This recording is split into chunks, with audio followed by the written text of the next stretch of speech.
So ahead of for Better Business Together for BBT program, which is to be launched on the 6th of October, we have here in the studio at Asaase 99.5. With us today we have Emmanuel Doni Kwame, Secretary General of the International Chamber of Commerce, Ghana, Dr. Frederick Mugisha, Economic Advisor, UNDP, Ghana and the Gambia, and His Excellency Ghana Holm, Norwegian Ambassador to Ghana. You are all very welcome. Thank you. All right, so with me here is my co-host, Karin Dodu. She will be bringing us the updates in an instant. But first, I have a question for you, Emmanuel Doni Kwame. What inspired this For Better Business Together for BBT program, and how long has it been in the works? The 4BBT, for Better Business program, is a collaborative impact initiative of the partners, as you just mentioned, the UNDP, International Chamber of Commerce, the Ministry of Business Development, and the Business for Peace Foundation of Norway. And the initiative is aimed at advancing the need for increased global cooperation, which we've realized that is lacking, and strong and able governments, and also the need for fair and effective regulations, not for countries to increase protectionism, and a step change in SDG-related investment here. All right, Mr. Mugisha, what's your relationship with this program? UNDP's relationship with this program? Okay, so our relationship is a simple one. We co-created this initiative, and what that means for us is that, as you probably remember, when the business tracker came out by the Ghana Service, there was a kind of a hemorrhage on the small businesses. And so part of this effort, like Donnie said, is basically to see how best we can support and protect the businesses, but also ensure that they transform. And the part of this also is that we want to see whether we can link investment opportunities across the Ghana, in all the 16 regions of Ghana, to create those business opportunities and link them to businesses who can come and invest, both here in Ghana, that is indigenous Ghanaians, and also those from the outside. Wonderful. Thank you very much. We will come back to you and we will hear more from His Excellency Ghana Holmes. Ahead of the For Better Business Together for BBT program to be launched on the 6th of October here in Accra by the President of Ghana, President Akufo-Addo Akufo-Addo, and Norwegian Prime Minister Erna Solberg. Three gentlemen with very impressive profiles are here with us in the studio today to unpack and unpick what the SDGs mean for us. We have with us Emmanuel Doni Kwame, Secretary General of the International Chamber of Commerce, Ghana.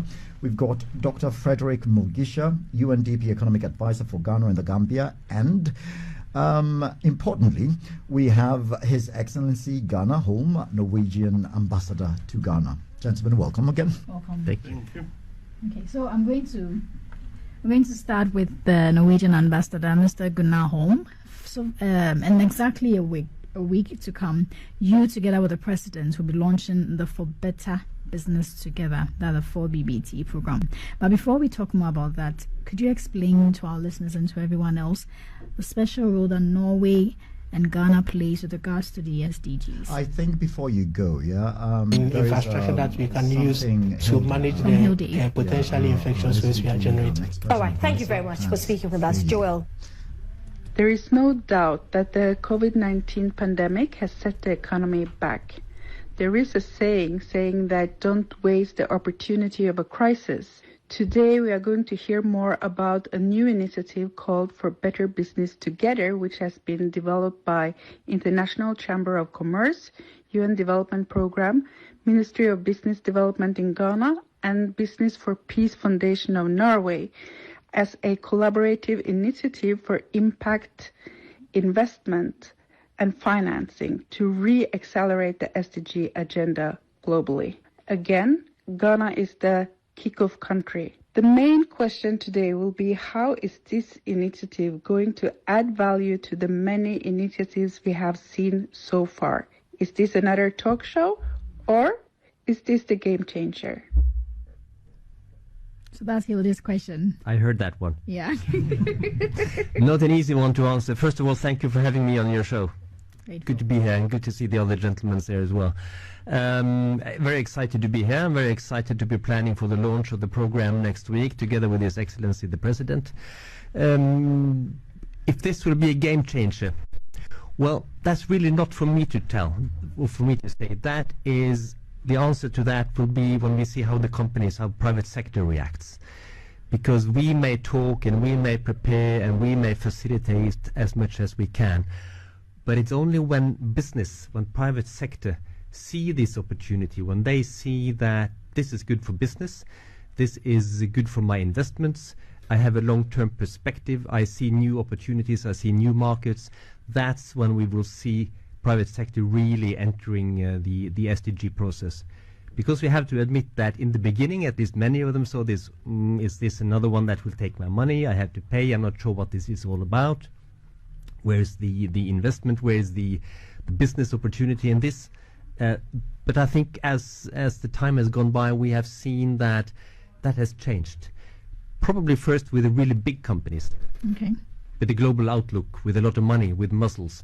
They see that maybe this could be good for my branding. This is good. I have a long-term perspective. But if you are a micro and a small business, your time horizon is often more limited, and your financial situation is strained. You have to be careful on your investments.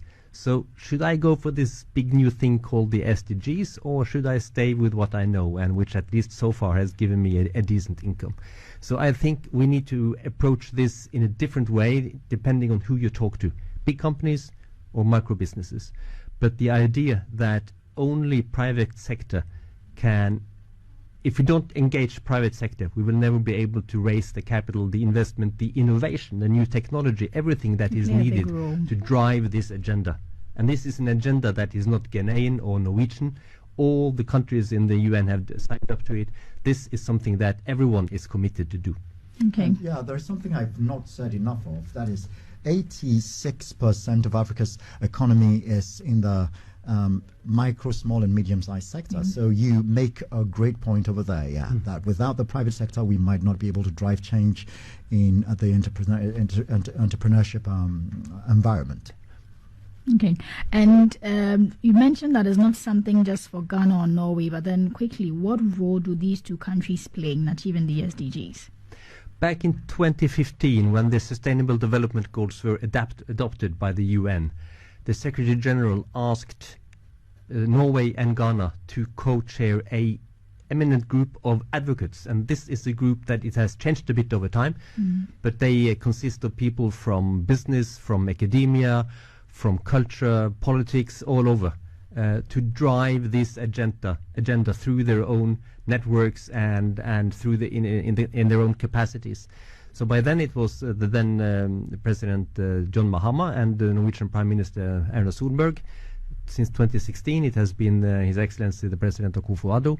And of course this has created a very special relationship between our two countries, because when you look at the agenda of these two very busy politicians, they have met basically every second month or something like that in this capacity, which is a quite unique thing for a country to meet at the bilateral level, or to meet at that level so often. So I think it has really created and developed the bilateral ties between our two countries, and also then because we see eye to eye on so many of the international issues and on the development issues, not least the need to speed up the implementation of the Sustainable Development Goals. All right, so Frederick, what should we expect from this initiative? So let me just pick from where the ambassador left. What people should expect is that soon after the launch, we're going to have a set of streams that will come into motion. The first will be the entrepreneurship center. And so what that would mean is that we would have entrepreneurship centers in Ghana that would help push the entrepreneurship agenda. We also expect that we will have a mechanism that will help us link private sector with investment opportunities in Ghana. And that is being codenamed as the SDG Investor Maps. And so what that means is that we'll have investment opportunities across the 16 regions of Ghana, which the investors can come and invest in. And then finally, we'll follow up with the business tracker. Just make sure that the results of the business tracker have a meaning for small businesses. Mr. Mugisha, I have a question. We know that the SDGs is arguably the biggest global business recovery corporate event. But my question is, why Ghana? Why was Ghana chosen to kick off this initiative? So, just before I came to Ghana, everybody was telling me, wow, we are going to Ghana? For us who come from Africa, other than Ghana, we always think about transformation. We think about Kwame Nkrumah. And so this transformation agenda that the people of Ghana and the leadership of Ghana, however you want to call it, the idea that we are moving forward, we are not going to move backwards, nothing is going to stop us. I think that is the feeling that many people have when they think about Ghana, and I just pray that you keep it.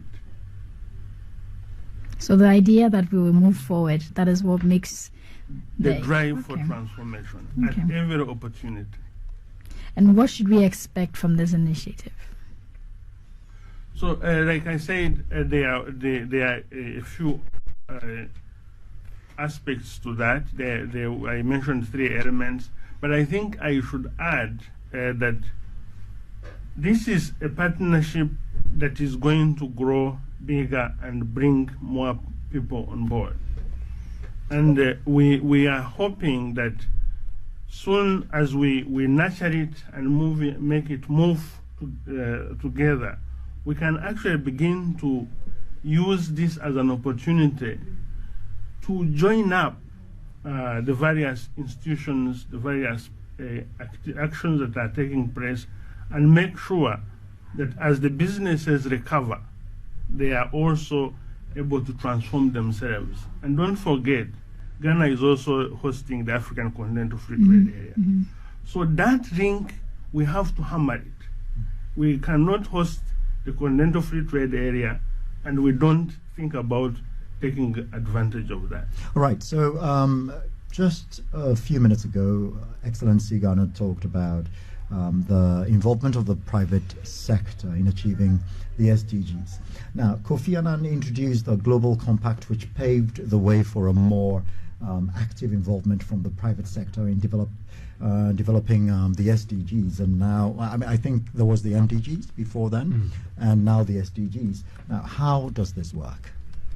I mean, how does this whole thing you're putting together work?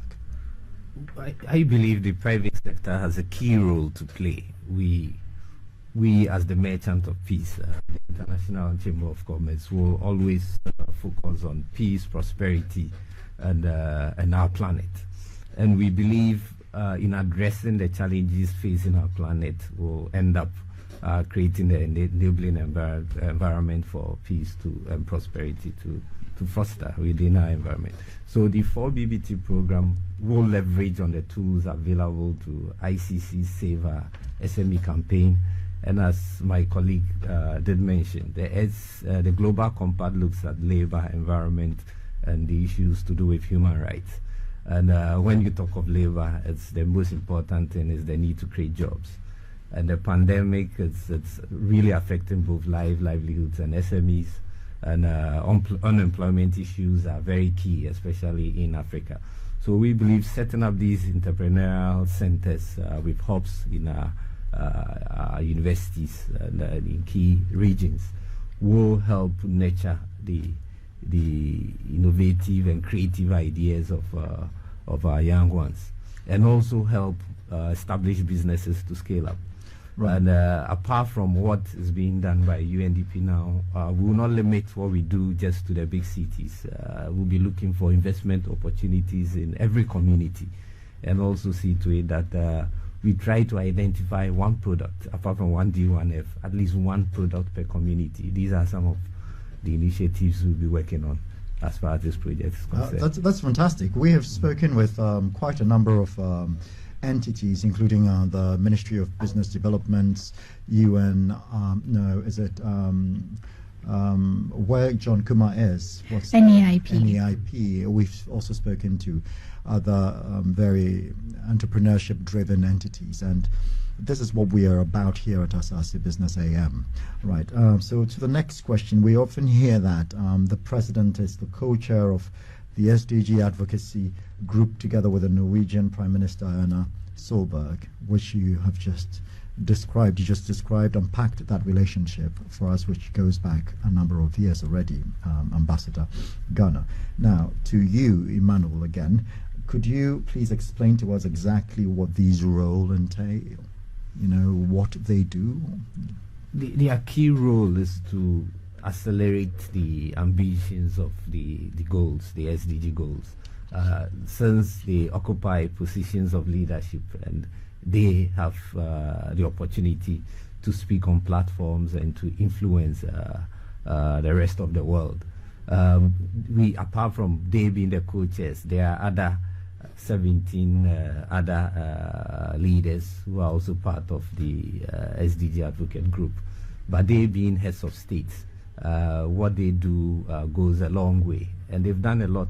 One, you could see they're both looking at education and also looking at gender issues, getting more women involved in issues to do with business.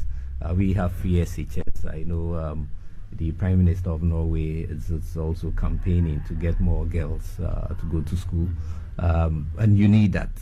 So a lot is being done by them, and they believe as leaders, people will follow suit their examples. Yeah. Right. This is interesting.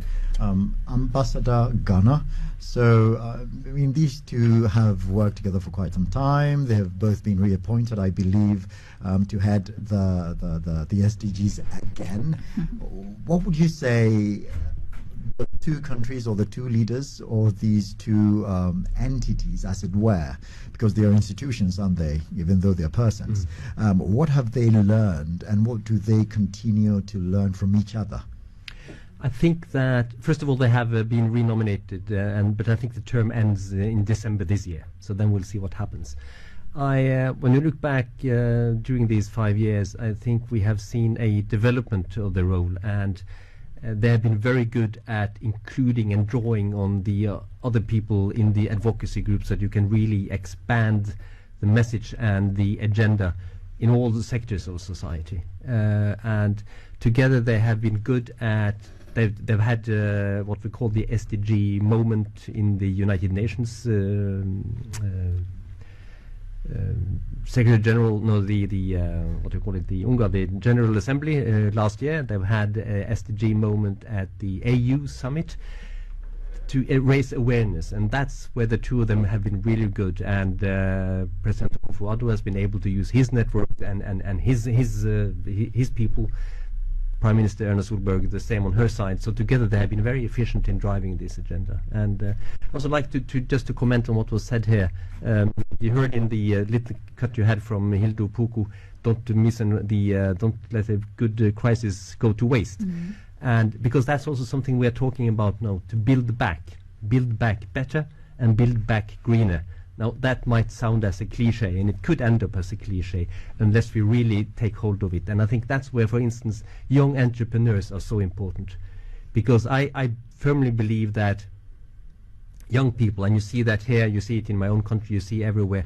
That's where the innovation comes. That's where the new ideas, and they don't feel bound by borders or by language or by culture or anything. They have been web-based their whole life, so that's how they operate.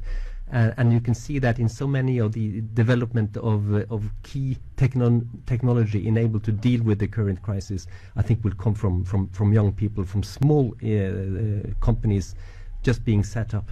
And I'm saying this on the background of coming from Norway way to the north, because I can tell you in the north now, in the high north, the dramatic consequences of climate change is so visible when you look at how the ice on Greenland is melting, how the ice on the northernmost part of Norway is melting every day. You see the highest temperature ever recorded in Siberia. So the northern part of the world has a very, very high fever.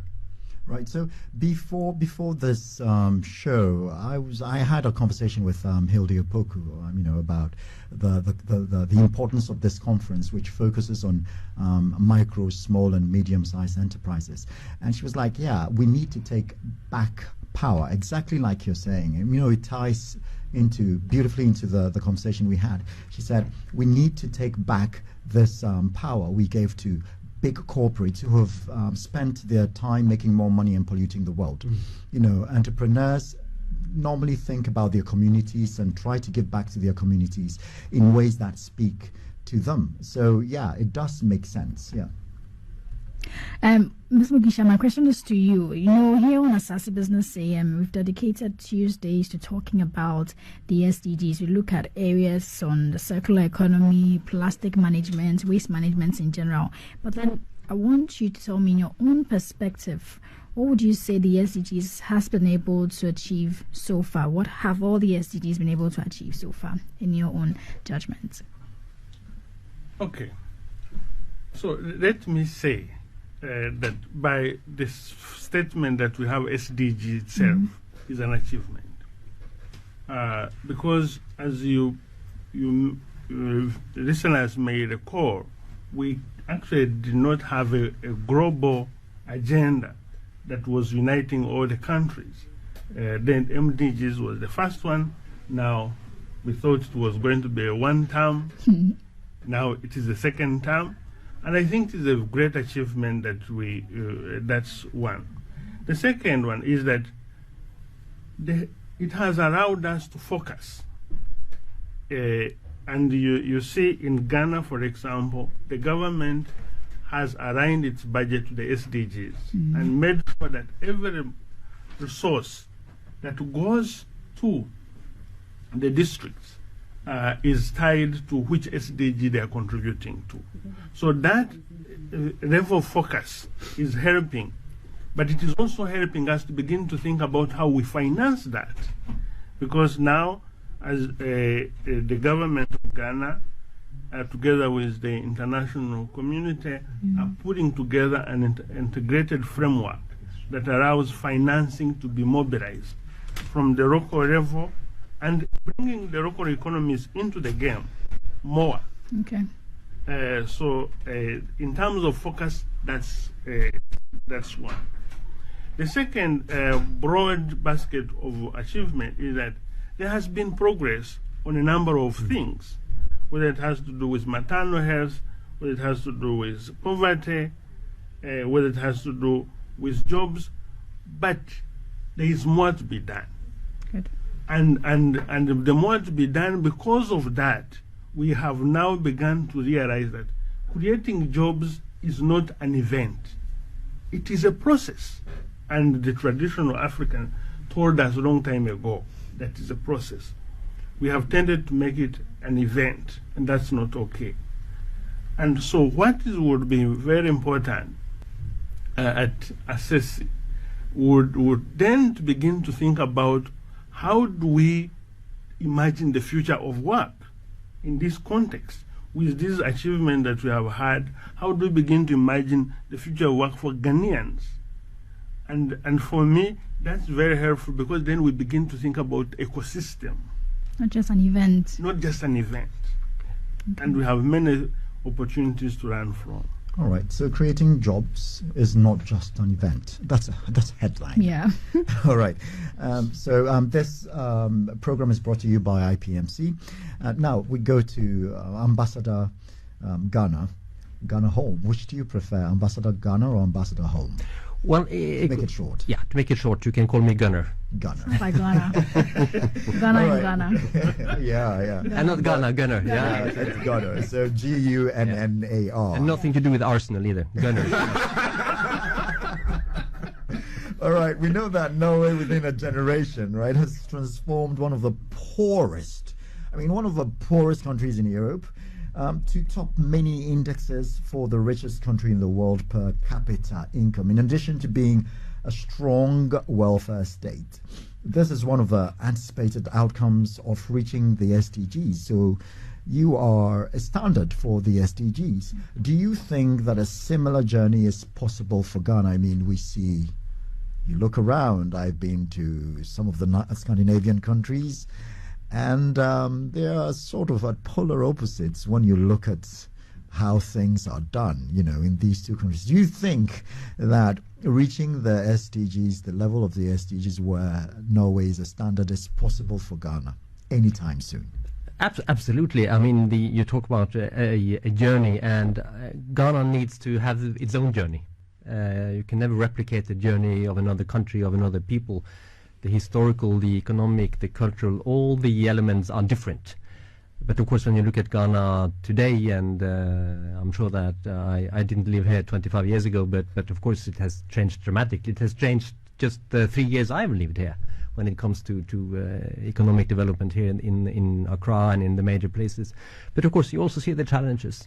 And that's where good policies and the long-term perspective, and I think that's also where the SDGs come in, because you mentioned the Millennium Development Goals. They were all basically for developing countries. It was kind of a volunteer thing that we're going to bring development countries up to speed. The development goals Norway, Ghana, the poorest, the richest, we're all bound by that. So that's a major political difference. And when you have, because also mentioned, I fully agree with Dr. Mugisha here about the results that have been achieved. Amazing in such a short time. Unfortunately, now with COVID-19, with the pandemic, a lot of them have been reversed, or at least slowed down, and we need now more resources just to build back to where we were. And that again is a challenge, because you need resources to get back to where you were and then to push it forward. So we are in a tight situation here. All right. So, economists have compared the SDGs to other, international policies that have been rolled out in the past decades, where, during the Washington Consensus, we saw very highly exogenous policies, pushed down the throats of African countries, and it failed. And the MDGs tried to resolve that. It didn't really work that well. It did, but not that well. SDGs, people are right. So I had this conversation with Mrs. Osabote, who's at the Finance Ministry, who was telling me that, look, the SDGs are quite special because they are indigenous in their processes. But although they have targets that look a bit exogenous, well, we all have the same targets, the processes are very indigenous, so very easy to apply to countries. What do you say to that? No, let's come to you, Emmanuel. What do you say to that?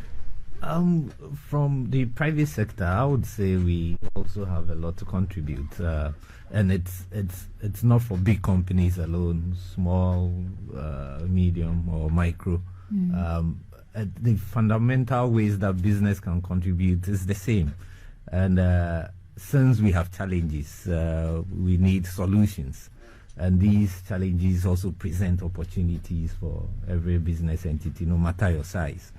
So within your own cultural context, you shouldn't see it as something big out there compared to some of the policies that came up, as you just mentioned. But with the SDGs, it cuts across. We've all acknowledged the fact that despite the differences in our cultures and everything, it's something that no matter your size, you have a role to play and you can contribute. Frederick, do you add to that? Yes, just to add that I think for me what is so comparing is the responsibility.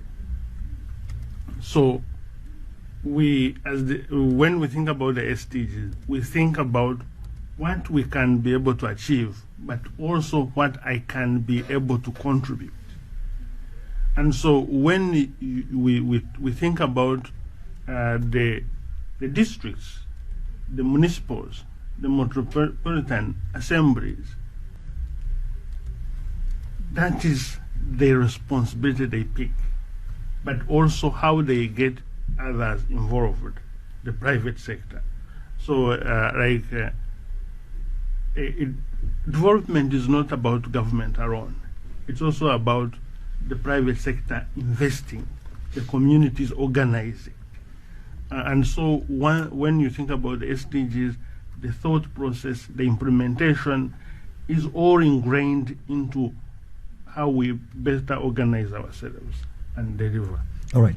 To you again, you are at the ICC, and so you are really directly involved in how small businesses benefit from this. How do you think those small businesses are going to benefit from this program?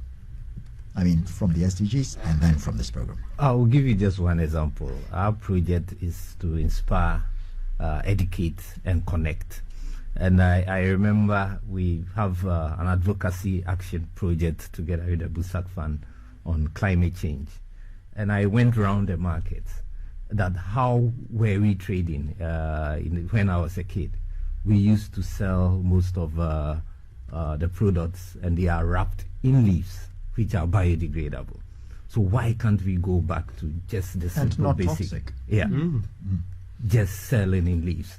They thought, oh, now we're well educated, we're more sophisticated, so we should sell in using plastics. And I said no, because you tend not to handling these plastic weights very well. Not just about the handling; it's also what we consume. We have all those microplastics. So I have a background in chemistry, so I made it very clear. So you need to educate people on that. That yes, our grandmothers were doing things right. It's not a cake. Those practices of the past were not a cake. It did save the environment. It did keep a cleaner communities in our villages. We kept far more cleaner communities than now. So it's not a cake. We need to go back. Maybe we have to start a Sankofa revolution. So you don't need a very rich person to implement these things. As is just mentioned, you can get a district assemblies to start looking at some of our old practices, the very good ones, you know. So before we go, I've got a final question. Perhaps my co-host Karen has a last question to solve, but let me ask mine first, as it were, because I've got the mic now. So, economists have been saying that economic growth, as it were, is cannibalistic in nature, because we take from nature and we can't replace. It's not that we can. Sometimes we can't replace what we've taken from nature. And so looking at, some have come up with theories like the degrowth theories, and out of which we had the circular economy theory, which is actually workable, when we look at the environment and how to maintain it in a sustainable way, or take away from it in a sustainable way. And now we've got a lot of people saying that, look, the SDGs could be used as a standard for looking at economic growth or social impact or development. What do you say to that? I mean, the mic is open. Any of you can take it up.